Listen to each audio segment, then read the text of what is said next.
Queridos, boa tarde, a paz do Senhor Jesus. Estamos aqui uma vez mais reunidos para falarmos da palavra de Deus. O texto que o Senhor ministrou aos nossos corações é o Evangelho de Jesus Cristo, segundo relatou Marcos, no seu capítulo 2, no seu versículo de 1 a 12. O texto diz o seguinte, Chegando de novo em Cafarnaum, depois de alguns dias, o povo ficou sabendo que ele estava em casa. E foram tantos os que se aglomeraram ali, que já não havia lugar nem à porta. E ele lhes pregava a palavra. Vieram trazer-lhe um paralítico carregado por 4 homens. Não conseguindo levá-lo até Jesus, por causa da multidão, removeram parte da cobertura sobre o lugar onde Jesus estava e, por essa abertura no teto, baixaram a maca na qual se achava deitado o paralítico. Observando a fé que eles demonstravam, declarou Jesus ao paralítico: Filho, estão perdoados de ti os pecados. Entretanto, alguns dos mestres da lei que por ali estavam sentados, julgaram em seu íntimo: Como pode esse homem falar desse modo? Está blasfemando. Quem, afinal, pode perdoar pecados, a não ser exclusivamente Deus? Jesus imediatamente percebeu em seu espírito que era isso que eles estavam urdindo e lhes questionou: Por que cogitais dessa maneira em vossos corações? O que é mais fácil dizer ao paralítico: Estão perdoados de ti os pecados, ou falar: Levanta-te, toma a tua maca e sai andando? Todavia, para que saibais que o Filho do Homem tem na terra autoridade para perdoar pecados, dirigiu-se ao paralítico: Eu te ordeno, levanta-te, toma a tua maca e vai para a tua casa. Então, ele se levantou e no mesmo instante tomou a sua maca e saiu andando à frente de todos, que, estupefatados, glorificavam a Deus, exclamando: Nunca vimos nada semelhante a isto. Queridos, nós estamos diante de um texto onde há a manifestação uma vez mais do nosso Senhor Jesus Cristo, trazendo evidências da sua divindade, do seu real propósito, que é restabelecer a comunhão do homem para com Deus. Nesse texto nós podemos observar que Jesus está em Cafarnaum e possivelmente na casa de Pedro. A notícia se ecoa e há um grande fluxo, uma grande aglomeração de pessoas em direção à casa que Jesus está. E são tantas as pessoas que estão ali e a quantidade de pessoas que estão ali são tão grande que não só dentro de casa, mas na frente da casa, ao redor da casa, o acesso estava praticamente impossível. E dentro desse cenário de impossibilidade, dentro desse cenário do não acesso à proximidade da onde Jesus estava, por conta da quantidade de pessoas, 4 homens estão conduzindo um paralítico e a expectativa deles é colocá-lo diante, à frente, próximo de Jesus. Só que há um empecilho muito grande, o fluxo de pessoas acaba sendo uma barreira humana que impedia aqueles 4 homens, juntamente com aquele paralítico, 5 pessoas, se aproximarem de Jesus.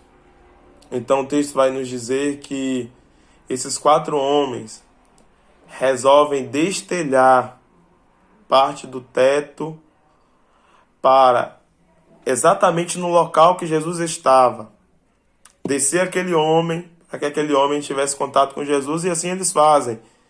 Eles destelham, eles começam a descer este paralítico, e Jesus, quando vê aquele paralítico, Jesus diz o seguinte: Filho, de ti estão perdoados os seus pecados. Irmãos, o que causa separação entre nós e Deus é os nossos pecados. Nós tínhamos um relacionamento, e quando eu falo nós, eu falo o homem, no plano inicial de Deus, ele tinha um relacionamento perfeito com Deus. A sua desobediência, o seu não cumprimento, gerou uma ruptura, que não aconteceu aqui nesse capítulo 2 de Marcos, não. Esse problema já é um problema que tinha acontecido no jardim plantado no meio do Éden, quando o homem desobedece a Deus e se estabelece sobre a sua vida a consequência do pecado. Então nós entendemos que, na verdade, o ser humano sofre, o homem sofre, há consequências na vida do homem e da mulher também, por conta do pecado. E esse homem que é conduzido à presença do Senhor Jesus, ele tem uma oportunidade excelente. Ele tem uma oportunidade sobrenatural. Por quê? Porque ele está recebendo o perdão do seu pecado. Ele era paralítico. Só 2 caminhos poderiam conduzi-lo à presença do Senhor. Um, Jesus ter contato direto com ele, ou alguém conduzi-lo à presença do Senhor. Esse homem acha muito mais do que pessoas para carregá-lo, 4 homens para carregá-lo. Ele acha 4 pessoas com fé suficiente de não só carregá-lo, não só de destelhar o telhado, mas ele carrega pessoas que persistem em fé, e Jesus vai evidenciar isso quando vai perdoar os pecados, porque Jesus observa, aleluia, a fé daqueles homens, e diante da fé deles, o Senhor diz àquele homem: filho, perdoados estão os teus pecados. E eu vejo aqui, irmãos, a importância de nós termos pessoas que nos aproximem de Jesus. Ou de nós sermos alguém que aproxima alguém que está paralisado, próximo, perto de Jesus. Porque quando nós aproximamos pessoas da presença, do verbo vivo, da palavra viva, nós estamos aproximando pessoas para uma transformação sobrenatural. Porque o nosso estado, irmãos, se não fosse o Senhor Jesus, nós estávamos como? Nós estávamos mortos. Paulo vai escrever isso para a igreja de Éfeso, seu capítulo 2, nos nossos delitos e pecados. Nós éramos conduzidos pela nossa concupiscência conforme o Deus deste século. A nossa mente, os nossos desejos, as nossas vontades eram opostas, eram contrárias à vontade de Deus. E o pecado gerou no homem o quê? A morte. Porque o salário do pecado é a morte. Mas o dom gratuito de Deus é a vida eterna. E quando nós falamos disso, nós estamos falando de um Deus que nos perdoa. E a cobertura, a blindagem para esse perdão foi por intermédio do sangue de Cristo, o sacrifício perfeito. Então, entendamos o que o Senhor Jesus está concedendo a este homem, que está diante de Jesus, e as pessoas iam até ele para receber cura. Jesus curou, Jesus deu vista aos cegos, o Senhor deu vida aos mortos. O Senhor fez muitas coisas, só que o que eu acho interessante é que o Senhor vai dar a esse homem, primeiramente, a cura em sua alma. Perdoado de ti estão os seus pecados. E o Senhor vai chamar ele de quê? Filhos. Filho. Irmãos, o nosso maior privilégio hoje é sabermos que os nossos pecados estão todos perdoados. É saber que o Senhor primeiro, ele trabalhou e trabalha na causa. O que causa separação entre o homem e Deus são os nossos pecados. São as nossas falhas. São o nosso errar de alvo. Só que o Senhor vai transformar. O Senhor vai mudar. E o Salmo 32 diz o seguinte: bem-aventurado aquele que tem as suas transgressões perdoadas e os seus pecados apagados. O quarteto persistente, o quarteto que aproxima da presença do Senhor, o quarteto de fé que estavam unidos para a restauração de um homem paralisado pelo pecado, para um homem que estava parado, imobilizado pelo pecado. A maior alegria deles, com certeza, naquele momento, foi ouvir de Jesus que os pecados daquele homem estavam perdoados. No decorrer da história, nós vamos ver que os fariseus vão duvidar de quem Jesus é e da capacidade da divindade que Jesus tem para perdoar pecados. Eles acreditavam, mesmo sabendo da profecia do Messias, se tinha na cultura dos judeus que o Messias também não perdoaria pecados, que seria algo exclusivamente de Deus. E Jesus mostra, perdoando pecados, que ele é Deus, e evidenciou isso conhecendo o coração daqueles homens, conhecendo o coração dos escribas, dos fariseus, que estavam, dos doutores da lei que estavam ali. Jesus, sabendo que se passava no coração deles, e para evidenciar que ele havia perdoado pecados, Jesus pergunta: o que é mais fácil dizer para esse homem? Perdoados estão os teus pecados, ou levanta e anda? Ora, para que saibas que o Filho do Homem tem poder para perdoar pecados. Ele dá uma ordem agora àquele homem: a ti te digo, toma a tua maca e anda, vai para a tua casa, volta para a tua casa. O texto nos diz que imediatamente, instantaneamente, naquele mesmo momento, o homem se levantou e retornou para a sua casa. E todos que estavam ali começaram a glorificar a Deus. Irmãos, reflitamos sobre algo. É que quando nós recebemos o perdão de Deus, quando nós somos tocados e estamos arrependidos, a paralisia espiritual, ela sai das nossas vidas. Existem consequências físicas que tomam o nosso corpo pela não confissão de pecados, pelo não falar. Mas o ato de fé daquele homem, diante da presença do Senhor, não demonstrou que ele estava frustrado. Ele não diz palavra alguma, ele não diz nada quando Jesus perdoou os pecados dele. Eu sei que a expectativa de quem colocou ali, com certeza, claro, irmãos, era ver aquele homem andando. Só que Jesus vai dar um presente muito maior. Talvez você está ouvindo esse vídeo e vendo esse vídeo e pense que a sua maior riqueza é o Senhor abrir uma porta de emprego melhor. Talvez seja o Senhor te dar um casamento, te dar um carro, te dar aquilo que você tanto sonha, aquela formação a nível acadêmico que você tanto espera. Isso é bom, é legal, é importante, sim. Mas o maior privilégio que o homem pode ter é o perdão dos seus pecados.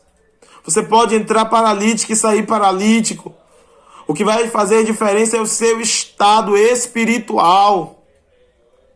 Nós recebemos o maior benefício, que é o perdão dos nossos pecados.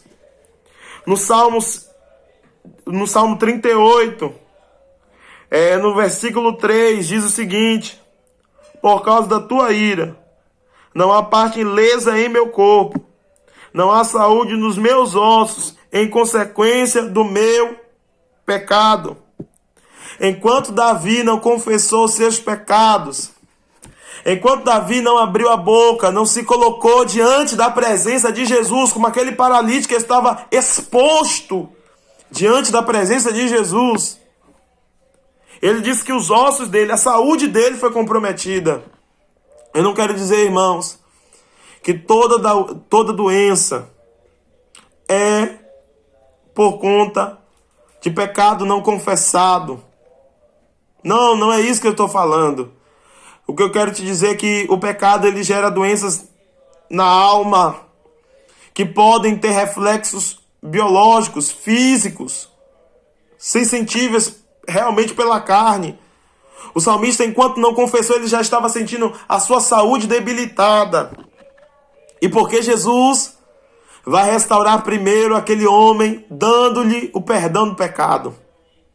Eu acho algo interessante, irmãos, é que quem está aproximando alguém de Jesus, alguém que está paralisado, alguém que está sem acesso, alguém que está sem poder se locomover, enquanto não vê possibilidades na terra de entrar pelas portas, ele resolveu subir a escada do lado da casa. Ele resolveu para trabalhar, para ajudar alguém a se aproximar de Jesus. e receber a verdadeira cura. Meu irmão, minha irmã, nós somos convidados pelo Senhor, por intermédio dessa palavra, de 2:1, a ter pessoas, ou até mesmo os dois, a ter pessoas que estejam disponíveis a carregar a nossa carga conosco. E se em algum momento nós paralisarmos, ou se estamos paralisados por conta de pecado, por conta de falhas não confessadas, não ditas, não expostas diante de Jesus, é ter pessoas que nos levem para perto do Mestre. E não só leve, e mesmo enxergando as impossibilidades, porque havia impossibilidades ali. A porta estava fechada de tanta gente que tinha ali. Mas tem pessoas que resolveram abrir portas que não existiam. Pessoas que resolveram se esforçar. Pessoas que resolveram interceder. Pessoas que resolveram se esforçar para ver o bem de alguém que estava paralisado. E esteja pessoas assim na sua vida. Esteja pessoas que te aproximem. E seja alguém que aproxime pessoas da presença de Deus. Observe que aquele homem vai receber o perdão de pecados e ele vai sair por uma porta que ele não teve acesso de entrar. Irmãos, quando nós estamos em Deus, coisas sobrenaturais acontecem. Quando nós estamos em Deus, o impossível se torna possível. E nessa tarde, eu te convido a você a sair da zona de conforto e se expor diante da presença de Jesus. E se colocar diante da presença de Jesus. Ou se deixar ser levado por pessoas que podem te auxiliar a estar perto da presença de Jesus. Jesus quer esta tarde, nesse dia, nesses anos, nesses meses, aleluia, quebrar a doença que foi plantada e nos paralisou. Inicialmente nós tínhamos um relacionamento perfeito com Deus. E nesses tempos, o Senhor quer resgatar, o Senhor quer nos curar a nossa alma. Talvez você seja cego fisicamente, e isso não vai lhe impedir de alcançar a salvação em Cristo. Talvez você esteja paralítico fisicamente, e isso não vai lhe impedir de alcançar a salvação em Cristo. Mas, irmãos, se nós estivermos encurvados, paralisados, cegos espiritualmente, mornos espiritualmente, nós não alcançaremos. Que deixemos-nos nos aproximar mais da presença do Senhor. O texto de Tiago vai dizer: chegai-vos a Deus, e Ele chegará a vós. Se aproxime dEle. Se exponha diante dEle. Aquele homem nunca mais precisou de carregadores. Aquele homem nunca mais precisou de alguém, talvez, que o colocasse em algum lugar para mendigar. Porque foi perdoado os seus pecados. Neste dia de hoje, o Senhor quer quebrar a rotina que o pecado criou na sua vida. Neste dia de hoje, o Senhor quer barrar as consequências, trabalhar na causa e depois nos efeitos. Mas primeiro Ele vai trabalhar na raiz do seu problema. Ele quer perdoar os seus pecados. E eu reforço, concluindo esse texto do Salmo 30 para você, 32. Eu quero ler novamente esse versículo e eu quero encerrar dizendo isso para você. Bem-aventurado aquele que tem as suas transgressões perdoadas e os seus pecados apagados. Arrependei-vos, irmãos. Arrependei-vos. É chegado o reino de Deus. É chegado o reino do Senhor. Se arrependa. Seja transformado de mente. Se permita ser transformado pelo Espírito de Deus. O Senhor tem contado, irmãos, com pessoas que estejam acessíveis para ser transformado pela presença do Espírito Santo. Eu não venho dizer que o Senhor vai te dar prata nem ouro, mas eu quero dizer que o Senhor vai te dar o bem maior, que é o perdão do seu pecado. O Senhor quer perdoar os seus e os meus pecados. Se coloque diante da presença do Senhor. Se coloque diante da presença dele, pós conclusão desse vídeo, e fale: Senhor, planta em mim esse sentimento de arrependimento. Senhor, aonde eu preciso mudar? Senhor, aonde eu estou encurvado? Senhor, aonde eu estou paralítico?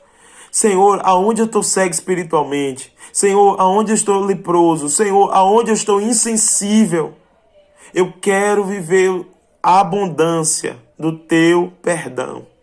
Há um sacrifício, irmãos, perpétuo, eterno, com sangue, porque sem sangue não há remissão, que foi estabelecida em favor das nossas vidas. Guarda essa palavra no teu coração.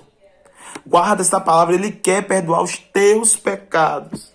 Ele quer, aleluia, apagar as transgressões dos seus pecados. Ele quer passar uma borracha. Ele quer fazer tudo novo, irmãos.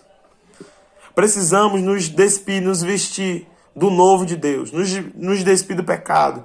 Nos despir da prepotência. Nos despir do orgulho. E se expor diante da presença de Deus, para receber o sobrenatural. Porque a vontade dele é boa, ela é perfeita e ela é agradável. Mas nós só entendemos isso quando a nossa mente é transformada, renovada pela presença do Espírito Santo, tá bom? Que Deus abençoe a tua casa, a tua família, o teu lar, os teus negócios, em nome de Jesus.